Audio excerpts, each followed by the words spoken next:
Bonjour et bienvenue dans la partie 2 du montage du kit suspension pneumatique. Donc aujourd'hui on va attaquer tout ce qui est canalisation, d'alimentation d'air des coussins d'air, la dépose du tableau de bord, la pose des manots et le gonflage et surtout le test sur route. Bien sûr, si vous n'avez pas vu la partie 1, je vous invite à aller regarder. C'est le moment où on monte toute la partie mécanique, c'est-à-dire dépose de butée, montage coussin et tout ce qui s'ensuit. Allez, bonne vie. Bon, de le côté gauche, c'est terminé, je vous montre. Hop, le droit et là-bas le gauche. Donc maintenant le but, ça va être de rejoindre les tuyaux au niveau du châssis et faire remonter tout ça vers le caisson à batterie qui se retrouve à l'avant. Allez, j'ai plus qu'à me coucher dessous. Pour faire passer mes deux canalisations, donc j'ai opté pour tout passer du côté gauche. Parce que j'ai enlevé la chandelle, hop, parce qu'en effectif sur le côté gauche, il y a tout un tas de fixations déjà de faisceaux existantes. Et en plus, ici côté gauche, je n'ai que le tube d'échappement, que côté droit, il y a le filtre à particules là-bas. Et ça, lorsque ça régénère, c'est très chaud. Donc, je passe ici, là-bas, et je vais rejoindre donc devant là-bas au niveau du caisson à batterie.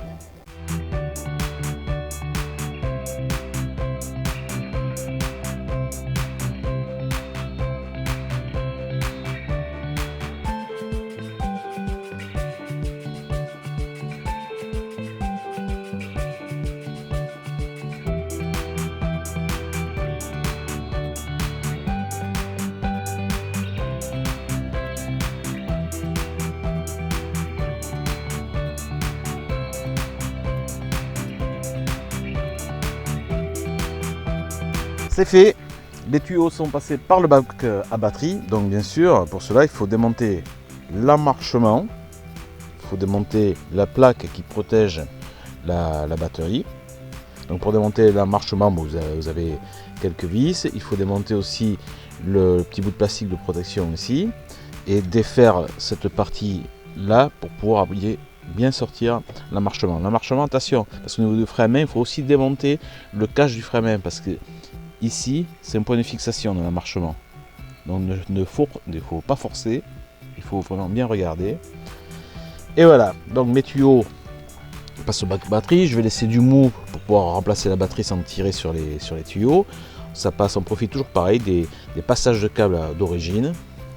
Et là, mes deux tuyaux sont ici. Maintenant, il va falloir déposer cette partie du tableau de bord et découper je pense cette partie pour que ensuite on puisse installer le support de mano. C'est en fer, c'est solide. Pour démonter cette partie, il y a une vis là, une vis ici, une vis là, et après tout simplement, alors ce coin va se dégager facilement. Et si vous allez dire il me manque quelque chose, non, en définitive il y a juste un petit verrouillage, hop, vous tirez, en bas il n'y a aucune vis, hop, c'est fait. Et là, on a accès au petit vide-poche qui y avait à l'origine. Je vais le desserrer, vous voyez, ça s'enlève, là il y a une vis à enlever ici, je vais le desserrer pour découper la partie arrière, pour ensuite pouvoir m'incruster donc le support de mano. Le petit vide-poche est démonté. Donc je rappelle, je redis, ça va aller là-dedans. Donc pour cela, moi j'ai décidé donc de découper toute la partie arrière pour que les tuyaux puissent passer sans être perturbés par des petits trous.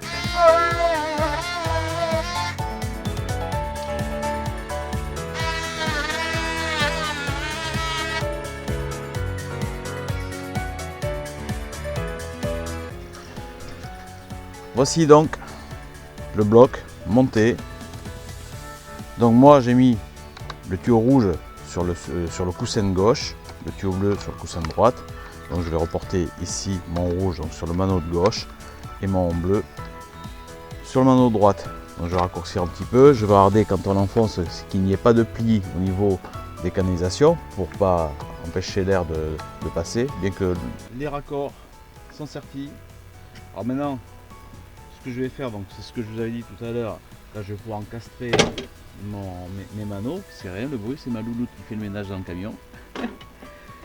Et le reste, eh bien, je vais le retirer pour que j'ai du jeu au niveau de la batterie, afin que j'ai un surplus de tuyaux au niveau du bac à batterie, pour que lorsqu'on change la batterie du véhicule, on ne soit pas en train de tirer sur les tuyaux. Donc ça, je vais enfoncer. Hop, hop, hop. Ici, ça se clipse tout simplement là, là. Et après ici, il y a une vis qui vient là. Et voilà ce que ça donne une fois terminé. Je vais y mettre la petite vis.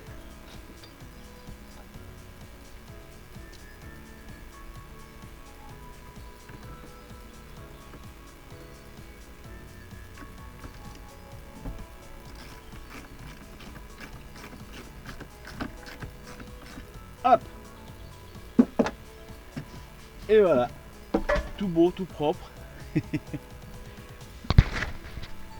Donc tout beau, tout propre. Voilà ce que ça donne.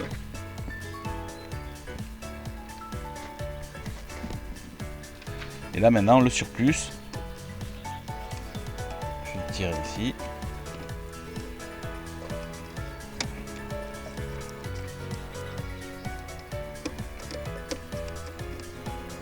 Voilà. Et le surplus comme ça, il va les boucler dans le bac à batterie.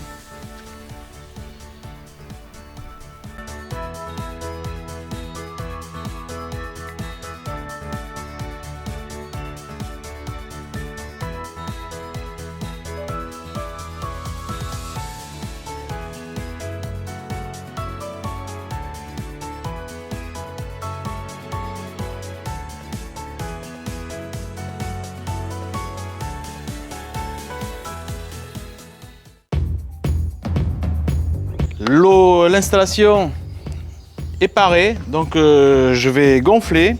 Et moi, comme je vous ai dit, je n'ai pas acheté mon système pneumatique avec un compresseur d'air. J'ai opté pour un compresseur portatif, c'est-à-dire qu'il a une batterie. En plus, ça permet de charger des téléphones via USB-C, USB standard. Le kit, il se comporte donc du petit compresseur, de son petit flexible avec son embout, un petit embout vélo, plusieurs embouts ballons, aiguilles, tout ça que j'ai enlevé, un petit transfo 220 5 volts pour le charger en USB depuis le 220 ou sur le USB du camping-car. Voilà. D'une petite pochette sympathique et d'un câble que l'on peut brancher sur l'allume-cigare. Alors là, ça ne charge pas par le câble, mais par contre, vous avez de la gouache tout le temps. Donc le but, j'allume mon compresseur, je le programme tout simplement.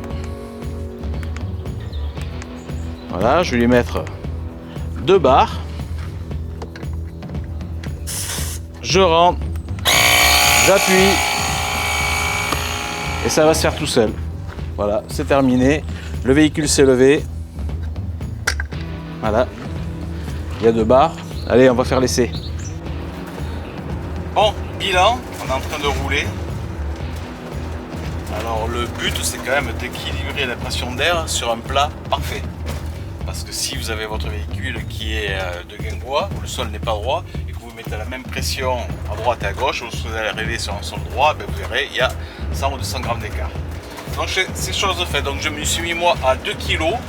2 kg c'est confort, mais surtout on n'a plus cet effet de lame qui va aller taper la butée et qui donne cet à-coup à l'arrière. En définitive, la suspension fait son travail et on le sent. Là on va prendre une mauvaise route. J'ai mis une caméra GoPro sous le véhicule, j'espère que je ne vais pas la perdre. Et là la route va être bien mauvaise. Dès qu'on passe les 100 km/h, enfin les 80 km/h. Voilà. 80, alors voilà. Tu vois, on n'a plus l'arrière qui...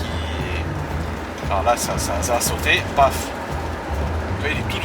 On sent plus rien. On sent plus rien. Franchement, on sent l'arrière qui était très dur, hein, c'est le problème, c'est normal. On a les lames de ressort lorsque le véhicule, un véhicule ça fait déjà 3 tonnes.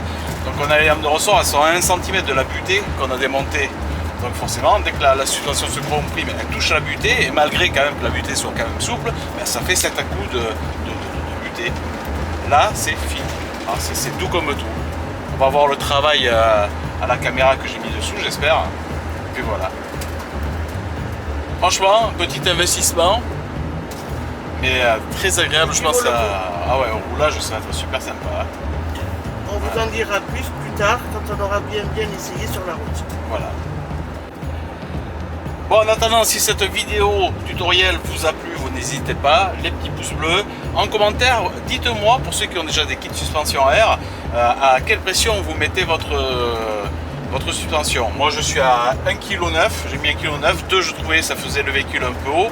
Là on est quasiment à 79-80 cm de hauteur. Et, pour voir si c'est... Dites-moi ce que vous en pensez. Et puis quant à nous, on se retrouve dans la prochaine vidéo. J'ai une vidéo en montage à faire sur l'attelage, comme je vous ai dit tout à l'heure. Et autrement, on se retrouvera pour la présentation d'autres camping-cars. Ciao, bye bye!